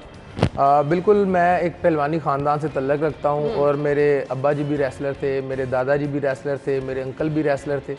तो गुजरांवाला से मेरा तल्लुक़ है, तो गुजरांवाला पहलवानों का शहर है। तो एक दिन अब्बा जी मुझे ले गए अखाड़े, तो घर में भी वैसे हम कुश्तियाँ ही करते थे। तो उन्होंने कहा बेटा आज से आपने प्रोफेशनल पहलवानी करनी है और इंशाल्लाह इसको इंटरनेशनल लेवल तक लेके जाना है। तो अल्हम्दुलिल्लाह मेरा 2003 से आगाज़ हुआ। मैंने 2004 में अंडर 16 मैं पाकिस्तान का चैम्पियन बना। 3 साल मैं चैम्पियन रहा। उसके बाद अंडर 19 और अंडर 20 बचपन से ही आपको शौक था, बचपन से ही प्रैक्टिस करते रहे तो यहाँ तक पहुँचे। अच्छा मुझे ये बताइएगा, पहलवानों वाला तो सुन के एक बड़ा वो ज़हन में आता है कि कोई बहुत ही हेल्दी किस्म के पहलवान होंगे। कुछ डाइट और अपना लाइफस्टाइल मुझे बताइएगा किस तरह का होता है, किस तरह का रखना पड़ता है आपको? डेफिनेटली जो पिछले पहलवान हमारे पहले गुजरे हैं वो डेफिनेटली बहुत ज़्यादा खाते थे। हाँ, वो एक कॉन्सेप्ट ऐसा बना होता है तो ना, वो बहुत भारी भरकम पहलवान थे। तो अभी क्योंकि मैं इंटरनेशनल लेवल पे ज़्यादा खेलता हूँ तो इसलिए वहाँ पर फोकस होता है कि हम वेट कैटेगरीज में खेलें। वेट कैटेगरी में जब हम खेलते हैं अपने बॉडी वेट के अंदर वेट कम करना पड़ता है, फिर अपने वेट को मैनेज करते हुए हम इंटरनेशनल लेवल पे हम जो है ना इवेंट खेलते हैं। तो इसलिए फिर डाइट का बहुत ज़्यादा ख्याल रखना पड़ता है कि मैं अपनी जो डाइट है उसको बहुत ज़्यादा साथ लेके चलता हूँ। जूस वगैरह पीते हैं, हम ट्रेनिंग ज़्यादा करते हैं, तो इस वजह से बॉडी को भी साथ लेके चलना बड़ा पड़ता है। स्ट्रॉन्ग होना पड़ता है। तो खाने पीने में मुझे बताइएगा किन चीज़ों का इस्तेमाल करते हैं? अब जो रेसलर्स सीख रहे हैं उनको थोड़ी हेल्प हो जाएगी कि इतने स्ट्रॉन्ग, इतने मुकाबले जीतने वाले इनाम, बट आखिर क्या क्या खाते हैं? हाँ जी बिल्कुल। सबसे पहले तो जो हमारी आजकल जिस तरह गर्मी बहुत ज़्यादा है तो हम पहलवानी सरदाई का इस्तेमाल करते हैं, जिसमें दूध, बादाम, इसमें चारों मगज़ होते हैं, खसकास होती है, तो इसको तैयार किया जाता है। ख़ास तौर पर जब हम बहुत ज़्यादा 2-2, 3-3 घंटे ट्रेनिंग करते हैं तो उसको बाद इसको इस्तेमाल किया जाता है। और इसके अलावा हम जूस वगैरह लेते हैं, प्रोटीन वगैरह लेते हैं। और इसके साथ साथ यानी वो जो मुरब्बे पहलवानों वगैरह वाली लेते हैं। खुराक है कि आप पाए शाय खा रहे हैं, गोश्त का इस्तेमाल कर रहे हैं, कढ़ाई वगैरह, कुछ ऐसा खाना नहीं खाते? वो उस वक्त होता है जब हमारी मड रेसलिंग का मुकाबला होता है जो पाकिस्तान में खेली जाती है, क्योंकि हमारी जो सकाफती जो पहलवानी है वो अभी भी उसी स्टाइल में खेली जाती है। बिल्कुल। तो जब उसका मुकाबला आता है तो फिर डेफिनेटली हम मुर्ग पाए हैं, हम ज़्यादा से ज़्यादा गोश्त भी खाते हैं और सारा कुछ उसी तरह से खाना पड़ता है। लेकिन जब इंटरनेशनल लेवल पे जाते हैं फिर अपने आप को रोकना पड़ता है, कंट्रोल करना पड़ता है और फिर हेल्दी डाइट लेनी पड़ती है ताकि हम इंटरनेशनल अच्छा कम्पीट कर सकें। अच्छा जी, आपने एक कहा कि जी हमारी सकाफती एक तरीका है पूरा रेसलिंग का जो अखाड़े में होती है, डिफरेंस दोनों में क्या है और आप दोनों में से किसको एंजॉय करते हैं? देखिए दोनों में डिफरेंस ये है कि एक में बॉडी वेट होता है, एक में बॉडी वेट नहीं होता। एक मट्टी पे खेली जाती है, एक मड पे खेली जाती है, मैट पे खेली जाती है, टाइम ड्यूरेशन होता है। तो मेरा जो ज़्यादा फोकस है वो होता है कि मैं इंटरनेशनल लेवल पे खेलूं, क्योंकि जो हमारी सकाफती रेसलिंग है उसके 2 ही टाइटल होती हैं, बड़े शेर पाकिस्तान और रुस्तम पाकिस्तान। तो अल्हम्दुलिल्लाह दोनों मैंने विन किए हुए हैं। और जो सबसे ज़रूरी चीज़ है मैं समझता हूँ कि आप इंटरनेशनल लेवल पे जब जितना ज़्यादा आप खेलें, अपने मुल्क की जितनी ज़्यादा आप वहाँ पर जाके पहचान बने तो वो ज़्यादा ज़रूरी है। अच्छा जी, यानी हम आज ये कह सकते हैं कि शेर पाकिस्तान का टाइटल जीतने वाले, रुस्तम पाकिस्तान का टाइटल जीतने वाले और उसके बाद इंटरनेशनल लेवल पर कामयाबी हासिल करने वाले इनाम भट्ट इस वक्त हमारे साथ मौजूद हैं। इंटरनेशनल मुकाबलों के लिए बताएगा किस तरह से अपने आप को प्रिपेयर करते हैं, कितनी प्रैक्टिस इसके लिए दरकार होती है, अगर आपका कोई मुकाबला आ रहा है, होने वाला है, उससे कितनी देर पहले आप प्रैक्टिस स्टार्ट कर देते हैं? हमारे जो इंटरनेशनल मुकाबले हैं ये तकरीबन मैं 2010 से मैंने पाकिस्तान को रिप्रेजेंट करना शुरू किया और उसके बाद ऑनवर्ड हमारे मुकाबले चलते जा रहे हैं। 3 से 4 माह बाद हम एक इंटरनेशनल मुकाबला खेलते हैं, तो थ्रू आउट इसकी तैयारी चलती रहती है। लेकिन ये है कि जब हम किसी भी टूर्नामेंट पे जाते हैं तो तकरीबन 3 माह पहले हम उसके लिए फिर स्पेसिफिक ट्रेनिंग शुरू कर देते हैं, क्योंकि जो मैट पर होता है उसकी सारी प्रैक्टिस मैट पर होती है और जो बीच पर खेला जाता है उसकी सारी प्रैक्टिस बीच पर होती है। तो 3 माह पहले हमारा कैंप लगाया जाता है जो कि पाकिस्तान स्पोर्ट्स बोर्ड ऑर्गेनाइज करता है, पाकिस्तान रेसलिंग फेडरेशन हमें कोचेस प्रोवाइड करती है, तो फिर हम वहाँ पर तमाम पाकिस्तान के खिलाड़ी मिलकर खेलते हैं। अच्छा, नाम बताइएगा, Pakistan wrestling federation, sports board, हमारे पास इनफ फैसिलिटीज हैं रेसलर्स को देने के लिए? अच्छा ट्रेनिंग स्टाफ मौजूद है? देखें, अगर हम कंपैरिजन करते हैं इंटरनेशनल लेवल पे तो फिर तो हमें बहुत ज़्यादा फ़र्क नज़र आता है। हमें ऐसे ही लगता है कि जैसे आटे में नमक के बराबर है। आप ये देखें कि किसी भी जब हम अच्छे मुल्क की बात करते हैं, इवन आप अगर हम इंडिया की ही बात कर लें तो वहाँ पर जो रेसलिंग अकेडमी है वो तकरीबन 100 से ज़्यादा रेसलिंग अकेडमियाँ इस वक्त काम कर रही हैं और अनफॉर्चुनेटली पाकिस्तान में अभी तक एक रेसलिंग अकेडमी का क़याम नहीं हो सका। तो फैसिलिटीज़ का बहुत फ़र्क है, लेकिन ये है कि पाकिस्तान के हालात भी बहुत मुश्किल हैं। इसके बावजूद पाकिस्तान स्पोर्ट्स बोर्ड हमें सहूलत प्रोवाइड कर रहा है। इस वक्त भी हमारा पाकिस्तान का कैंप लगा हुआ है। इसके अलावा जो है पाकिस्तान ओलंपिक एसोसिएशन बहुत ज़्यादा हमें सपोर्ट कर रहा है। पाकिस्तान रेसलिंग फेडरेशन ने हमें पाकिस्तान के जो बेस्ट कोच हैं वो प्रोवाइड किए हुए हैं। तो तमाम ये इदारे मिलकर अपनी अपनी एफर्ट कर रहे हैं और इसके साथ मैं समझता हूँ कि प्राइवेट सेक्टर का बहुत ज़्यादा रोल होना चाहिए, प्राइवेट सेक्टर को बहुत आगे आना चाहिए। यहाँ पे मैं शुक्रिया अदा करूँगा टॉप सिटी मैनेजमेंट का, कुंवर मोहित साहब का, कि वो हर मुकाबले पे बहुत ज़्यादा सपोर्ट करते हैं और इन तमाम इदारों का, इन तमाम लोगों की सपोर्ट के साथ ही हम इंटरनेशनल लेवल पे जाते हैं। बिलाशुबा जब आपको सपोर्ट नहीं होती तो आप उस तरह से परफॉर्म नहीं कर सकते। मुझे इनाम ये बताइएगा, रेसलिंग के कुछ चीदा कवायद ज़वाबित उसूल, आपके एक टूर्नामेंट का सेगमेंट्स कितने होते हैं, कैसे स्टार्ट, ताकि हमें भी पता चले, हमारे देखने वालों को भी जो इसके कवायद ज़वाबित हैं उसके बारे में हमें पता चले। देखिए, जो बीच रेसलिंग होती है इसका टोटल टाइम ड्यूरेशन 3 मिनट का होता है और ये बीच के ऊपर खेली जाती है, जिसके मतलब सैंड पे, और ये बीच पर ही खेली जाती है जो भी इंटरनेशनल जगह पर बीच होती है। तो उस पर यह होता है कि आपने जस्ट एक वो जो दायरा होता है अपने खिलाड़ी को उस दायरे से बाहर निकालना है, आपको एक पॉइंट मिल जाएगा। या जो मेन मैं आपको चीज़ बताऊं तो अपने जो दूसरा पहलवान है, ओपोनेंट है, उसके कंधे आपने जमीन से लगाने हैं। 3 मिनट में कितनी टर्न्स आपने करनी होती हैं? 3 मिनट में जो भी पहलवान ज्यादा पॉइंट स्कोर करेगा वो विनर करार पाता है। और अगर कोई पहलवान दूसरे पहलवान के कंधे लगा के चित कर दे तो वो फिर मुकाबला उसी टाइम आप फॉल पोजीशन से जीत जाते हैं। सही। अच्छा जी, मुझे अब ये बता दें कि आप अपने मुल्क में जब परफॉर्म करते हैं और बाहर इंटरनेशनल लेवल पे जब परफॉर्म करते हैं, दोनों एक्सपीरियंस कैसे होते हैं? कितने आप पुरजोश होते हैं कि आप पाकिस्तान का नाम साथ लेकर आए हैं? देखें, जब पाकिस्तान में खेलते हैं तो बहुत अच्छा लगता है कि पाकिस्तान का लोकल टैलेंट हमें देख रहा है, बच्चे सीख रहे हैं। मेरी जो रेसलिंग अकेडमी है वहाँ से बहुत सारे बच्चे किसी भी इवेंट पे पार्टिसिपेट करते हैं। तो बहुत अच्छा लगता है, एक स्टार की तरह अल्हम्दुलिल्लाह हम खेलते हैं, अल्लाह ताला इज्जत देता है। तो जो मैं समझता हूँ कि बहुत ज़्यादा ज़रूरी है वो ये है कि जब आप इंटरनेशनल लेवल पे जाते हैं, आप अपने मुल्क का एम्बेसडर होते हैं, आप सिर्फ वहाँ पर एक इनाम बट नहीं होते, आप एज अ पाकिस्तानी वहाँ पर रिप्रेजेंट करते हैं, तो आपका वहाँ पर मिलना, आपका वहाँ पर बोलचाल, आपका वहाँ पर रहना, ये सारी चीज़ें बहुत ज़्यादा काउंट करती हैं। और फिर जब आप अच्छे तरीके से इन चीज़ों को साथ लेके चलते हैं और आप फिर इवेंट खेलते हैं, हम जब भी इवेंट रेसलिंग का खेलते हैं तो तकरीबन एक मेडल के लिए हमें 4 से 5 फाइटें खेलना पड़ती हैं।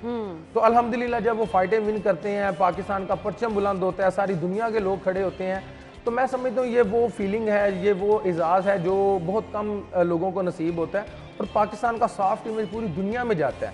तो अल्हम्दुलिल्लाह टर्की में आपने मुकाबला जो जीता उसका कुछ एक्सपीरियंस बताइएगा। अल्हम्दुलिल्लाह बहुत ही अच्छा एक्सपीरियंस रहा। वहाँ पर हमारे 5 मुकाबले हुए, मैंने 4 मुकाबले जिसमें से मैंने विन किए। जो मेरा मेन मुकाबला था, मेडल फाइट थी, वो तुर्की के ही पहलवान के साथ थी और बहुत अच्छी फ़ाइट हुई। मैंने 2-0 से इस मुकाबले को विन किया और पाकिस्तान का नाम रोशन किया। और जो वो विनिंग मोमेंट थे, मैं समझता हूँ वो बहुत ख़ास होते हैं। जब मैंने उस पहलवान को हराया और तुर्की के जो खिलाड़ी थे, तुर्की के लोग थे, और क्योंकि ये वर्ल्ड बीच चैम्पियनशिप का मुकाबला था तो पूरी दुनिया से लोग आए हुए थे, तकरीबन 200+ खिलाड़ी वहाँ पर मौजूद थे। उन सब ने बहुत ज़्यादा पजीराई दी, बहुत ज़्यादा अप्रिशिएट किया। फिर वहाँ पर सॉन्ग जो है नेशनल सॉन्ग है वो बजाया जाता है, मुल्क का परचम बुलंद होता है। तो मैं समझता हूँ कि बहुत ही अच्छा लगा कि जब मैंने अपने मुल्क को रिप्रेजेंट किया और पाकिस्तान के लिए मेडल जीता, तो ये मेरे लिए तो ईद से कम नहीं था। रेसलिंग में मुझे ये बताइएगा, हमारे यहाँ टैलेंट है, उस टैलेंट को आपने पॉलिश करना है। अब हमारे नौजवान कहते हैं वो इस फील्ड में आना तो चाहते हैं लेकिन कोई प्लेटफॉर्म नहीं है। सो आपका कोई प्लान है कि इतना नाम कमाने के बाद आप नए आने वालों के लिए कुछ करना चाहें? जी अल्हम्दुलिल्लाह, मैं अल्लाह का बड़ा शुक्र अदा करता हूँ कि आज से तकरीबन 5-6 साल पहले मेरे अब्बा जी ने मुझे कहा, बेटा आपने 2010 में कॉमनवेल्थ में गोल्ड मेडल लिया, तो ये पाकिस्तानी ने 40 साल बाद लिया था। 1970 में गोल्ड था और 2010 में इंडिया में आपने कॉमनवेल्थ में गोल्ड लिया। तो अब ये ना हो कि अगले गोल्ड के लिए हमें और 20 साल इंतज़ार करना पड़े। तो हमने एक आज से अज़म करना है कि हमने ये फ़न हमने आगे पहुँचाना है। तो हमने अपने अखाड़े की बुनियाद रखी, हमने एक रेसलिंग अकेडमी बनाई। मुझे पाकिस्तान पंजाब स्पोर्ट्स बोर्ड ने गुजरांवाला में एक जगह अलाट की और वहाँ पर हमने बच्चों को इकट्ठा किया, लोकल बच्चों को पहलवानी सिखाना शुरू की। और अल्हम्दुलिल्लाह 3 से 4 साल में आप बिलीव करें कि इतनी खुशी होती है, बगैर किसी कास्ट के हम वहाँ पर बगैर किसी फीस के बच्चों को वहाँ पर सिखा रहे हैं।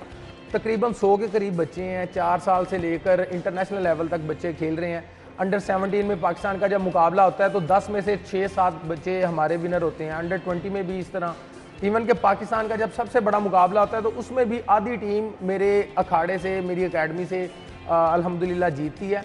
और इस वक्त जब मैं अपने साथ जाता हूँ और अभी भी मैंने आने वाले जो इवेंट में जाना है, तो मेरे शागिर्द जिनको मैंने अपने हाथों से सिखाया वो भी मेरे साथ एज अ खिलाड़ी जा रहे हैं। तो मैं समझता हूँ ये बहुत बड़े फ़ख्र की, बहुत बड़े एक अल्हम्दुलिल्लाह अल्लाह के करम की बात है। उनकी जीत भी आपको अपनी जीत ही लग रही होती है। अच्छा जी, मुझे कुछ फ्यूचर प्लान्स अपने बताएं, आगे क्या करना चाह रहे हैं आप? कौन कौन से इवेंट्स हैं जिनमें आपने शिरकत करनी है? सबसे पहले तो मैं आपको ये बता दूं कि जो हमारा अखाड़ा है पंजाब स्पोर्ट्स बोर्ड के ताउन से उसको मंजूर किया गया है और अभी उसको इंटरनेशनल रेसलिंग अकेडमी बनाया जा रहा है गुजरांवाला में। और ये पाकिस्तान की तारीख की वाहिद अकेडमी होगी, जिसके लिए मैं पंजाब स्पोर्ट्स बोर्ड का बहुत ज़्यादा शुक्रिया अदा करता हूँ। और फ्यूचर प्लान में सबसे पहले तो एक ये अकेडमी भी है और इसके साथ साथ अभी कॉमनवेल्थ गेम्स जो कि तकरीबन 20 दिन बाद 25 दिन बाद स्टार्ट हो रही हैं। 28 जुलाई को इंशाल्लाह इसकी ओपनिंग है जो कि यूके में हो रही हैं, वहाँ पर पार्टिसिपेट करना है। और इसके साथ ही फिर वहाँ से ही इंशाल्लाह टर्की में हमारी वर्ल्ड इस्लामिक गेम्स हो रही हैं, वहाँ पर इंशाल्लाह पाकिस्तान को रिप्रेजेंट करना है। और बिल्कुल उसके 15 से 20 दिन बाद वर्ल्ड बीच गेम्स का फाइनल हो रहा है जो कि यूरोप में हो रहा है। तो इंशाल्लाह आने वाले दिन बहुत मसरूफ़ हैं और बहुत उम्मीद है, बहुत कोशिश है कि पाकिस्तान के लिए इंशाल्लाह मेडल लेके आएंगे। इंशाल्लाह जी, गुड लक को कहना चाहूँगी और इसी तरह से आप मेहनत करते रहें, आगे बढ़ते रहें, पाकिस्तान का नाम रोशन करते रहें। और बहुत ज़बरदस्त चीज़ मुझे ये लगी कि वो लोग जो कि सीखना चाहते हैं और गुजरांवाला में जैसे कि उन्होंने बताया कि फ्री ऑफ कॉस्ट जो है वो तमाम बच्चों को ट्रेनिंग दी जा रही है। तो ये बहुत अच्छा इक़दाम है कि जब आप कुछ बन जाते हैं तो आप ये सोचते हैं कि अब हमने अपने टैलेंट को आगे लेकर आना है। उन लोगों को जो कि कुछ करना चाहते हैं इस फील्ड में, उनको आगे लेकर आनी है और उसके लिए इनाम बट पेश है। थैंक यू सो मच, बहुत बहुत शुक्रिया इनाम भट्ट, आपका विश यू गुड लक। इसी तरह से आप आगे बढ़ते रहें, पाकिस्तान का नाम रोशन करते रहें। ब्रेक के बाद आएंगे, आप हमारे साथ ही रहिएगा।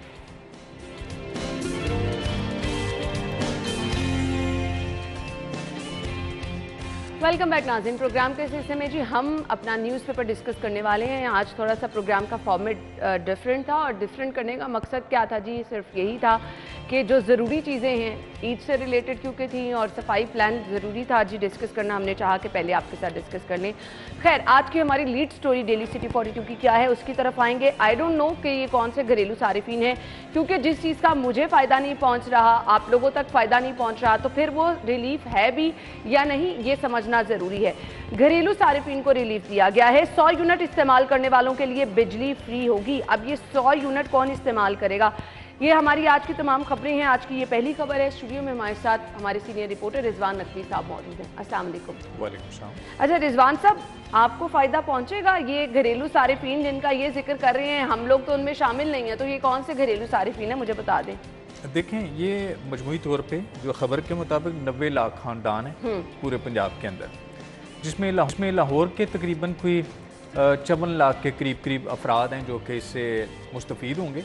इसमें आपने सही कहा कि हम और आप तो इससे मुस्तफ़ीद नहीं हो सकते, चूँकि जब आप एक पंखा और एक लाइट जलाते हैं एक कमरे में, ऐसे ही है, तो आपका जो यूनिट्स कंज्यूम करने का जो इन्होंने 100 यूनिट का ये जो क्राइटेरिया रखा है कि फ्री यूनिट आपको दिए जाएंगे 100 यूनिट तक, तो ये जब आप एक लाइट और एक पंखा चलाते हैं तो तब आप गुजारा कर सकते हैं एक कमरे में। सिर्फ एक कमरे के घर में आप रह रहे हो और आप सिर्फ एक लाइट और एक पंखा चलाएं, वो भी लाइट अगर आप 10 घंटे चलाएं और पंखा जो है वो 24 घंटे चले, तब आप 100 यूनिट तक जा सकते हैं।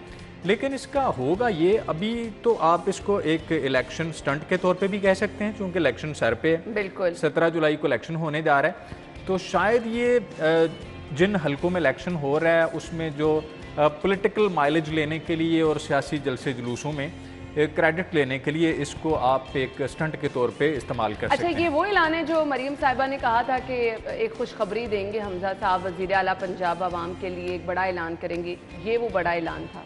देखें, आप अगर 100 यूनिट्स की बात करें तो ऐसे सारिफीन जिन्होंने 3-3 मीटर्स लगा रखे हैं, अगर उनकी रिहाइश गाहों पे 3-3 मीटर्स, कोई लेस्को के पास या दीगर जो डिस्ट्रीब्यूशन कंपनीज हैं उनके पास कोई सिस्टम नहीं है कि एक ही घर में अगर 3 मीटर लगा लिए जाएं और वो 300 यूनिट इस्तेमाल करें अलग अलग, वो इस क्राइटेरिया पे पूरे उतरेंगे। इससे बिजली चोरी का एक जो रेशो है वो बढ़ेगी और लोग एक सिस्टमैटिक तरीके से जो है एक तरफ से वो यूनिट भी कंज्यूम करेंगे 300 और मीटर 3 लगाएंगे, उसके बाद बिल उन्हें आपने ऐलान कर दिया कि जी अगस्त में बिल जो है वो सरकार देगी। 100 अरब रुपया जो है वो इसके लिए मुख्तस किया गया और ये सरकारी ख़जाने से पैसा निकलना है और ये आपके और हमारी जेबों के जो टैक्सेस के पैसे हैं उनसे लामुहल्ला तौर पे ये पैसा जाना है 100 अरब रुपया। लेकिन आपके पास अभी भी आप कई देहाती एरियाज़ हैं जहाँ पे लोग कुंडे के थ्रू बिजली इस्तेमाल करते हैं, फिर इसमें मीटर रीडर की अफादियत बहुत बढ़ जाएगी। मीटर रीडर पहले ही बड़े बासर लोग हैं, अब होगा ये कि लोग उन्हें पैसे देंगे, उन्हें कहेंगे साज़बाज़ करके 100 मीटर आप हमारे जो यूनिट्स हैं 100 से ऊपर ना जाने दें। और इसका नुकसान क्या होगा, ऐसा सारिफ जो कि मतवस्त तबके से ताल्लुक़ रखता है, आप देखें जो भी बंदा 2 पंखे इस्तेमाल करता है या 2 लाइट्स, वो 100 से ऊपर चला जाएगा, 150 तक वो यूनिट कंज्यूम करते हैं, 150-200 के करीब। तो ऐसे घर जहाँ पे एक कमरा है और एक पंखा चलता है और एक लाइट चलती है 8-10 घंटे, वहाँ पे तो ये फिजिबल है कि 100 यूनिट। और मजमूई तौर पे जो दावा किया गया कल, जिस तरह वज़ीर आला पंजाब हमजा शहबाज़ की तरफ से प्रेस कॉन्फ्रेंस की गई, उसमें उन्होंने बाकायदा अदाद-ओ-शुमार बताया कि जी तकरीबन कोई 5 करोड़ से ज़ायद आबादी है पंजाब की जो कि इससे मुस्तफ़ीद होने जा रही है।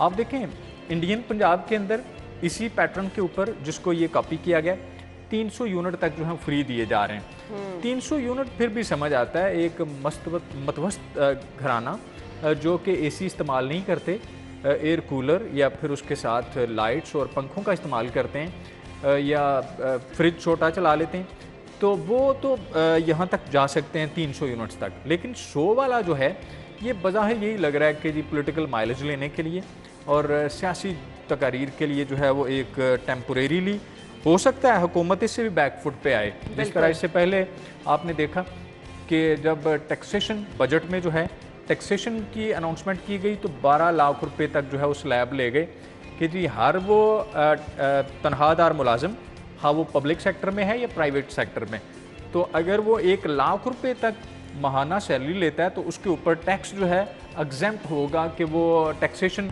उसकी रिडक्शन नहीं की जाएगी, क्योंकि उसके जो एम्प्लॉयर हैं जब उसको तनख्वाह देते हैं तो वो एट सोर्स डिडक्शन कर लेते हैं और उसकी तनख्वाह से जो टैक्स है वो कटने के बाद उसे तनख्वाह दी जाती है बतौर विद होल्डिंग एजेंट्स, कंपनीज या एजी ऑफिस या एजीपीआर सरकारी अगर मुलाजिम है या अफसर है उसकी तनख्वाह वो काट लेते हैं और उसके बाद वो उसके बिहाफ पे एफबीआर को जमा करा देते हैं।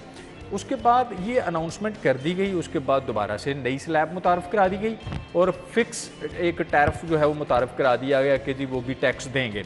ये भी ऐसा लग रहा है कि ये अभी गवर्नमेंट ने बड़ा तेज़ी से ये ऐलान तो कर दिया है, चूँकि इलेक्शन सर पे है और गवर्नमेंट जो है ज़ाहिर है गवर्नमेंट सारी मशीनरी को इस्तेमाल करती है, फिर उसके साथ साथ उनके पास पब्लिक को देने के लिए मुख्तलिफ मद्दों में बजट मौजूद होता है, वो एक जगह से उठा के दूसरी जगह पे डाल देंगे बजट और ये 100 अरब जो हैं ये किसी तरह से ज़ाहिर है जो आवाम का पैसा है, जो टैक्स का पैसा है वही इस पर यूटिलाइज़ किया जाएगा, लेकिन इसे इस्तेमाल किया जाएगा इलेक्शन कैंपेन। उजाला प्रोग्राम का यहाँ पर जिक्र किया गया है, ज़रूरतमंद जो हैं उनको मुफ्त सोलर पैनल देने पर गौर कर रहे हैं। ये बहुत मुश्किल टास्क है, मतलब कितने ज़रूरतमंदों को आप सोलर पैनल दे देंगे और अगर ये काम हो जाता है तो मेरे ख्याल से वाकई ये ब्लेसिंग है, ये 100 यूनिट से बड़ी ब्लेसिंग ये हो जाएगी। अगर ये 100 यूनिट भी अगर जिस तरह इन्होंने अनाउंस किया है अगर ये दे देंगे तो बड़ी बात है कि ऐसे कई घराने होंगे जो कि एक कमरे में रहते हैं वो इससे मुस्तफ़ीद होंगे, लेकिन इसका जिन लोगों के पास सोर्सेज होते हैं वो ऐसे चैनल यूज़ करते हैं कि वो जिस तरह मैंने मीटर रीडर की बात की, तो मीटर रीडर को जिस तरह अभी भी आप देखें कि ये सारा रेजिडेंशियल जो यूजेज है ना उसके ऊपर ये इम्प्लीमेंट होगा कि घरेलू सार्फिन के लिए है। अब वो करते ये हैं कि मीटर रीडर को आप पैसे दें, उसको कहें कि जी मेरा जो बिल है ना इसको आपने मेरे यूनिट्स जो मैं कंज्यूम कर रहा हूँ इसको 100 से ऊपर नहीं जाने देना, आपने अंडर द टेबल उसको आप देते रहें, आप उधर से जो है वो सरकार यानी अल्टीमेटली इससे बिजली चोरी होने के चांसेस जो हैं वो बहुत ज़्यादा हो जाएंगे। अच्छा जी, मुझे ये बताइएगा, हमजा शहबाज शरीफ कह रहे हैं महंगाई का जो जिन है उसको बोतल में काबू करेंगे, फिलहाल तो ये मुमकिन नज़र नहीं आ रहा।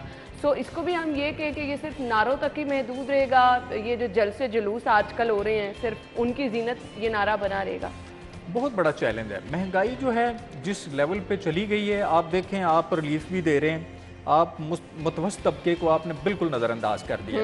आप देखें जो लोअर क्लास है ना वो किसी के आगे हाथ भी फैला सकती है, बिल्कुल वो कहीं ना कहीं आपने उसको एहसास प्रोग्राम के तहत या बेनज़ीर इनकम सपोर्ट प्रोग्राम के तहत आप उसको कहीं ना कहीं से फैसिलिटेट करते हैं, गो कि उनका गुजारा भी बड़ा मुश्किल है और ये बहुत अच्छे प्रोग्राम्स हैं। उसके लिए भी बहुत लोगों को जो है मुश्किल होती है, 1-2 लेने के लिए जितने चक्कर लगाने पड़ते हैं लोग उससे बेचारे परेशान होकर रह जाते हैं इतनी गर्मी में। सो फिर वो रिलीफ भी कोई रिलीफ नहीं रहता, सिस्टम नहीं बन पाया।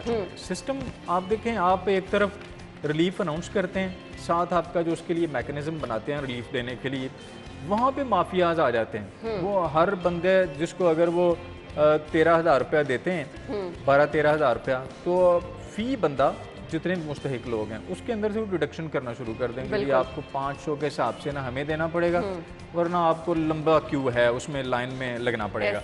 तो ये सारी चीज़ें हैं जिन पर चेक रखने की ज़रूरत है और हुकूमत के लिए ये चेक रखना कोई मुश्किल नहीं है।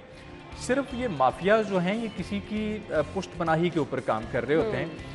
और बिजली चोरी की आप बात कर लें तो उनके पीछे बड़े बड़े माफियाज हैं जो कि इंडस्ट्रियल सेक्टर में जो है बिजली चोरी कराते हैं। आप लाहौर के सरहदी इलाकों में चले जाएं, वहाँ पे आपको 20 ऐसे गांव मिलेंगे जहाँ पे चोरी की बिजली इस्तेमाल की जा रही है, लेकिन चूंकि वहाँ पे वो तशद्दुद का निशाना बनाते हैं, अगर लेस्को के लोग वहाँ पे जाते हैं ऑपरेशन करने के लिए टीमें जाती हैं, उन्हें यरगमाल बना लिया जाता है। और मेरे ख्याल से ये माफियाज जो हैं इन्हीं को कंट्रोल कर लिया जाए तो आपकी बहुत हद तक सेविंग बिजली की हो सकती है। ब्रेक का कहा जा रहा है, ब्रेक ले लेते हैं, ब्रेक के बाद वापस आएंगे, हमारे साथ रहिए।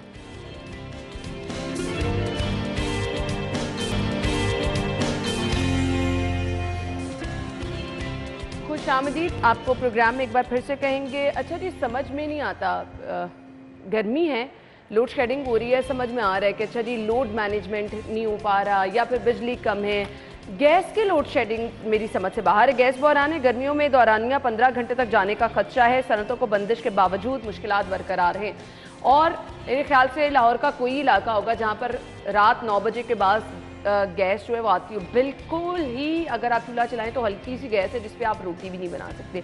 जी रिजवान साहब, ये क्यों है ये हालात? आप देखें, लाहौर के अंदर बिलखसूस अगर बात की जाए तो ऐसे लगता है कि आप बहरानों के अंदर ज़िंदगी गुजार रहे हैं। गर्मियों में आपको पानी का बहरान, पानी नहीं आता अक्सर इलाकों में, वाटर फिल्ट्रेशन प्लांट ख़राब, साफ पानी तो टैप वाटर में आता ही नहीं ना। उसके अलावा बिजली का शदीद शॉर्टफॉल है। लाहौर के अंदर आप देखें 700 मेगावाट से तजावज़ कर गया। 6 से 8 घंटे लोड शेडिंग चल रही है शहर के मुख्तलिफ इलाकों में। लोड शेडिंग की वजह से पानी का भी ज़ाहिर है फुकदान होता है और फिर लोगों को शदीद परेशानी से दो-चार होना पड़ता है। इसके साथ साथ अब एक नया बहरान जो है, जो 15 घंटे तक जो है वो गैस बहरान गर्मियों में आपको फेस करना पड़ेगा। और ये शाहिद सिबरा साहब की खबर है कि जी ईद के दिनों में आपको गैस नहीं मिलने वाली और ईद के दिनों में आप तैयार हो जाएं गैस बहरान के लिए, यानी खाना नहीं बना सकते आप मेहमानों के लिए और घर के लिए भी बहुत मुश्किल है। अभी भी देखें कि जिस तरह ब्रेक में आप बात कर रही थी कि रात 9 बजे के बाद जो है वो गैस नहीं आती, अगर आती है तो उसका प्रेशर बहुत कम होता है जिस पे आप खाना नहीं बना सकते। तो ये गवर्नमेंट की तरफ से जो है इन सारे बहरानों पे काबू पाने के लिए हंगामी बुनियादों पे इकदामात जो हैं वो करने चाहिए। तो अभी तो ऐसे नहीं लग रहा कि जी ये जितने बहरान सर उठा रहे हैं इन पे गवर्नमेंट जो है वो काबू पाने में कामयाब हो सकेगी, क्योंकि गवर्नमेंट खुद बहरानों में घिरी हुई है। आप देखें, एक पॉलिटिकल बहरान आता है, उसको हल करते हैं तो एक नया बहरान जन्म ले लेता है। अभी इनका सारा फोकस जो है वो पब्लिक को डिलीवर करने की बजाय जो है इलेक्शन के ऊपर है। अभी भी जो टेम्पोरेरीली मेयर्स लिए जा रहे हैं, लेकिन ये जो पब्लिक डीलिंग वाले सेगमेंट्स हैं, हम अगर बात करें लेस्को की या फिर सुई नॉर्दर्न गैस की, इनको तो इन सियासी मफादात से, सियासी मामलात से बाला तर होना चाहिए ना। अल्टीमेटली आवाम की ज़िंदगी मुतासर हो रही है इससे। सारिफीन ने वो चाहे गैस सारिफीन है चाहे बिजली सारिफीन है, बिल तो देने ही देने हैं, लेकिन ना तो गैस मिल रही है उनको ना बिजली मिल रही है। देखें उन्हें बिजली या गैस मिले या ना मिले, पब्लिक आप देखें सारी तैयारी होती पोलिंग डे के लिए। अभी की अगर बात करें तो 17 जुलाई को जो इलेक्शन होने जा रहा है, तो अगर ये पॉलिटिकल पार्टीज़ की बात करें तो जाहिर है अगर आप सहूलियात नहीं देंगे लोग आपको वोट नहीं देंगे। बिल्कुल। लोगों के घरों में जितनी फ्रस्ट्रेशन है, लोगों के घरों में बिजली नहीं आ रही, गैस नहीं आ रही, पानी नहीं आ रहा, महंगाई ने लोगों का जो है बुरा हाल कर दिया।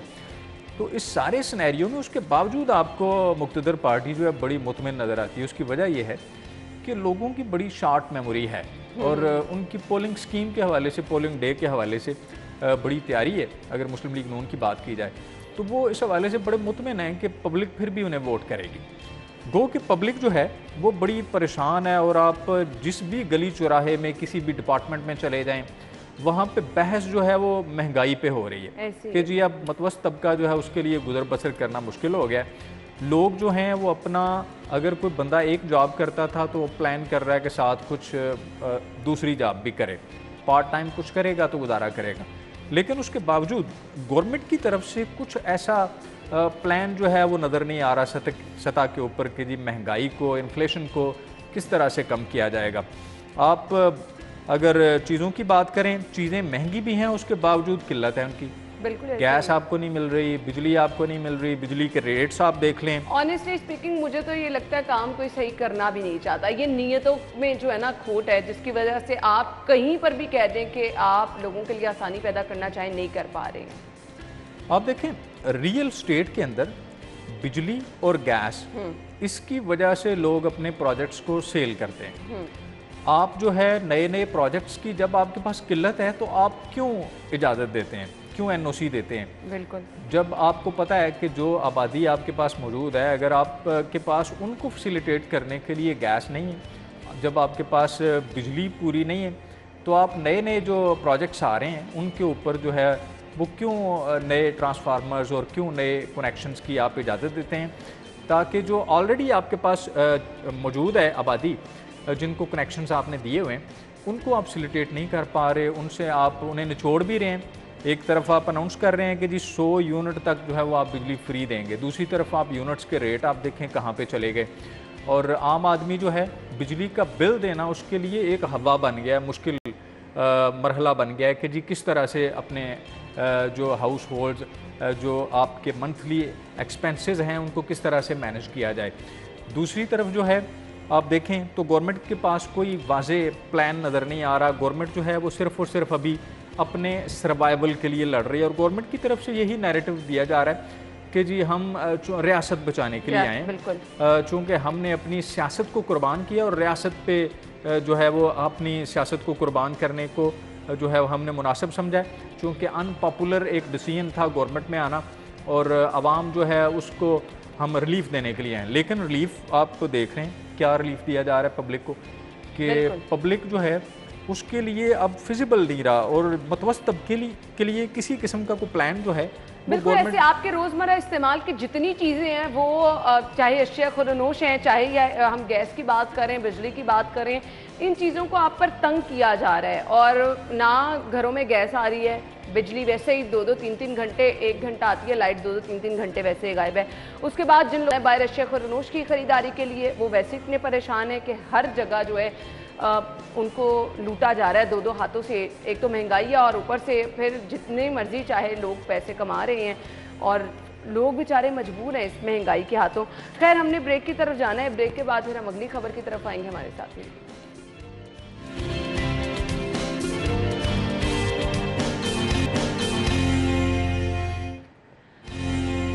ब्रेक के बाद आपको खुश आमदीद कहेंगे।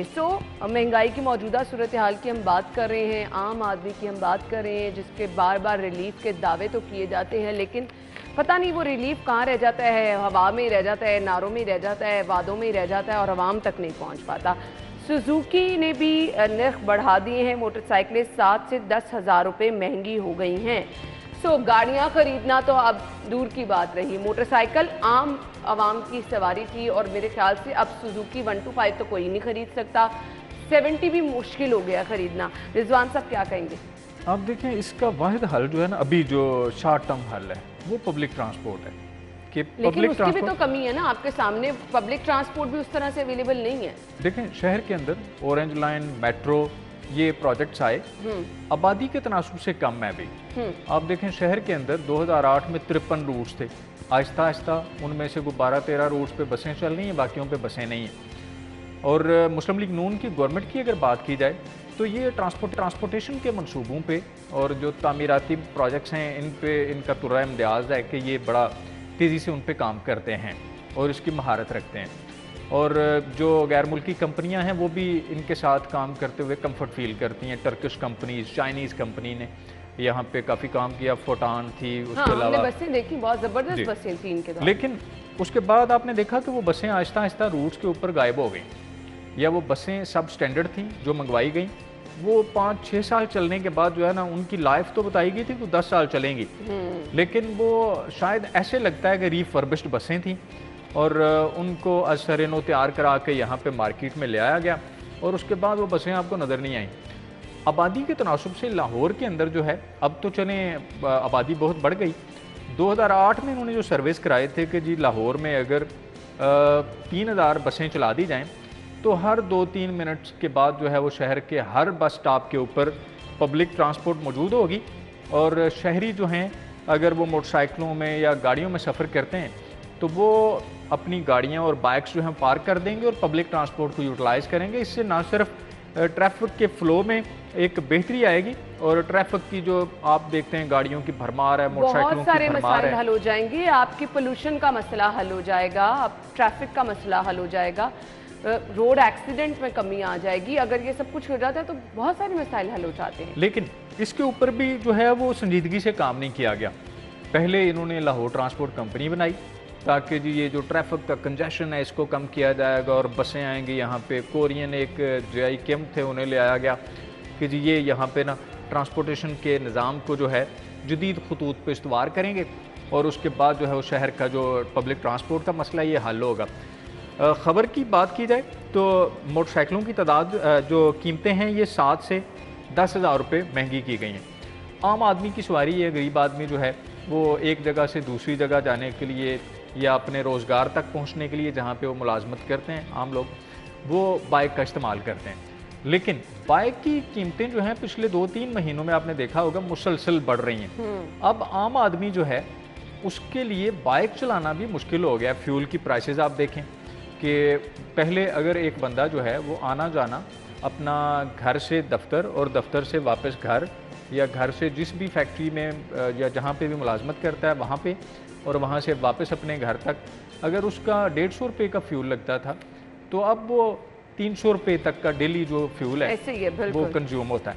तो लोगों के लिए बड़ी मुश्किलात हैं। आप देखें तीनों खबरें हमने देखी हैं, तीनों में कोई अच्छी बात नहीं। बहरान है, महंगाई है। बिल्कुल। आप इन चीज़ों को गवर्नमेंट की तरफ से जो है, जो मैन्युफैक्चरर्स हैं उनके ऊपर कोई चेक नहीं है। एक चीज़ के नर्ख गवर्नमेंट बढ़ाती है तो मैन्युफैक्चरर्स जो हैं वो 10 चीज़ों के नर्ख बढ़ा देते हैं। वो सारा एंड कंज्यूमर के ऊपर जो है उसका बोझ शिफ्ट कर देते हैं, और आम आदमी जो है उसकी अप्रोच से चीज़ें अल्टीमेटली जो है वो सारी बाहर होती जा रही हैं। साथ साथ स्पेयर पार्ट्स, जिन लोगों के पास ऑलरेडी मोटरसाइकिलें हैं, अब चलने वाली चीज़ है, उसने तो कहीं ना कहीं उसमें ख़राबी होती है। अब जितनी आपने दोबारा कुछ अगर बाइक में ठीक करवाना है, स्पेयर पार्ट्स तमाम इतने महंगे हैं। आप मार्केटों में चले जाएं तो लोग कहते हैं कि जी महंगाई जिस तरह से हो रही है तो ये सिलसिला तो रहेगा। सो आपके लिए फिर ऑप्शन वही आपके वाली बात आ जाती जहाँ से हमने बात स्टार्ट की थी, पब्लिक ट्रांसपोर्ट एक वाहिद हल है। वहाँ पर भी अगर आपको प्रॉपर एक निज़ाम आप लेकर आएँ पब्लिक ट्रांसपोर्ट का, लोगों को किरायों में रिलीफ दें, तब फ़ायदा हो सकता है। अदरवाइज़ तो रिजवान साहब इसका भी कोई फ़ायदा नहीं है कि अगर आपको पब्लिक ट्रांसपोर्ट में भी भारी भरकम किराए भर के ही आना है तो फिर अपनी सवारी बेहतर नहीं है। देखें, एक तो पब्लिक ट्रांसपोर्ट जो है वो शहर में मौजूद कोई नहीं इनके पास। इन्होंने प्लानिंग ज़रूर की, इन्होंने जायका से दीगर कंपनियों से सर्वेज़ कराए, लेकिन उसके बाद वो सर्वेज़ जो हैं वो शायद अलमारियों की जीनत बन के रह गए, उस पर इम्प्लीमेंटेशन नहीं हुआ। आपने स्टडी करा ली कि जी आबादी के तनासुब से कितनी बसेस हों, कितनी पब्लिक ट्रांसपोर्ट हो। हम इलेक्ट्रिक बसों की बाज़गश सुन रहे थे पाकिस्तान तहरीक इंसाफ की हुकूमत में कि इलेक्ट्रिक बसें आएंगी, माहौल दोस्त होंगी, कंफर्ट वहाँ पर बड़ा होगा, सफ़र आप आसानी से आरामदेह सफ़र कर सकते हैं। पता नहीं कहाँ गई हैं वो सब बातें, समझ से बाहर। 2008 में जब मुस्लिम लीग नून की गवर्नमेंट आई तो उससे पहले की अगर बात करें तो लाहौर के अंदर तकरीबन कोई 750-800 बसेस चल रही थी, भले खटारा थी, लेकिन वो एक ना जो बर्डन था शहरियों का वो उठा रही थी कि यहाँ पे जो है वो किसी ना किसी तरह से लोगों को पब्लिक ट्रांसपोर्ट अवेलेबल ज़रूर थी। भले वो खटारा बसें चल रही थी, धुआं छोड़ती हुई गाड़ियाँ थी, लेकिन स्टूडेंट्स को बहुत फ़ायदा था। यूनिवर्सिटी के कॉलेजेस के स्टूडेंट्स को हमने देखा कि वो इन बसों पर आते जाते थे, सफ़र करते थे, उनके लिए बहुत ज़्यादा फैसिलिटी थी जी। अब पब्लिक ट्रांसपोर्ट नहीं है तो स्टूडेंट्स भी बेचारे जो है वो private taxi service, rickshaw service use कर रहे हैं और अच्छे खासे पैसे उनके लग रहे हैं। उसका आप देखें ना, उसका फिर नतीजा ये निकला कि हर वो स्टूडेंट जो ज़ाहिर है स्टूडेंट लाइफ में आप पेरेंट्स के ऊपर बोझ डाल रहे होते हैं, वहाँ से आपको पैसे मिलते हैं तो आप अपने कॉलेजेस स्कूल्स तक जाते हैं। बच्चे जो हैं जब बसें बंद हो गई तो उन्हें अल्टीमेटली वो या तो रिक्शे पे आएंगे जिनके पास अपनी गाड़ियाँ नहीं हैं। रिक्शा अफोर्ड करना जो है मौजूदा सूरत हाल में वो इम्पॉसिबल हो गया। एक डेस्टिनेशन से आप एक जगह से दूसरी जगह जाना चाहें तो रिक्शे वाला जो है वो 300-400 रुपये से कम पैसे नहीं लेता, और अगर आपका जो टाइम फ्रेम ज़्यादा है, आपने को 20-25 मिनट सफ़र करना है, 20-25 किलोमीटर की आपकी ट्रैवलिंग है, तो फिर आपके लिए 1000 रुपया वो मांगेंगे रिक्शे वाले, जो कि फिजिबल नहीं है आम आदमी के लिए। तो जो स्टूडेंट्स जो हैं वो पब्लिक ट्रांसपोर्ट पे आते जाते थे, उनके पास सोल्यूशन कोई नहीं कि वो अपनी बाइक पे आएंगे। बाइक्स आपने महंगी कर दी हैं, फ्यूल डलवाने के लिए लोगों के पास पैसे नहीं हैं, और पब्लिक ट्रांसपोर्ट जो है वो आपका उस तरफ यानी आपने लोगों के लिए कोई ऑप्शन नहीं छोड़ी है। खैर ये वो चीज़ें मेरे ख्याल से इनको जितना मर्जी डिस्कस कर लें, आपको अगले दिन फिर यही पता चलेगा कि बाइक की कीमत में इजाफा हो गया, पेट्रोल की कीमत में इजाफा हो गया, इन चीज़ों का कोई फ़ायदा ही नहीं रह गया। सरेआम दंदनाते फिरते हैं। यानी सबसे पहले पुलिस को अपने अंदर मौजूद उनके जो सहूलतकार हैं जो कि उनको बता देते हैं उनको पकड़ना होगा। रिजवान साहब वक्त कम है, थैंक यू सो मच, आपके वक्त का बहुत बहुत शुक्रिया। नाज़रीन ब्रेक ले लेते हैं, ब्रेक के बाद आपके साथ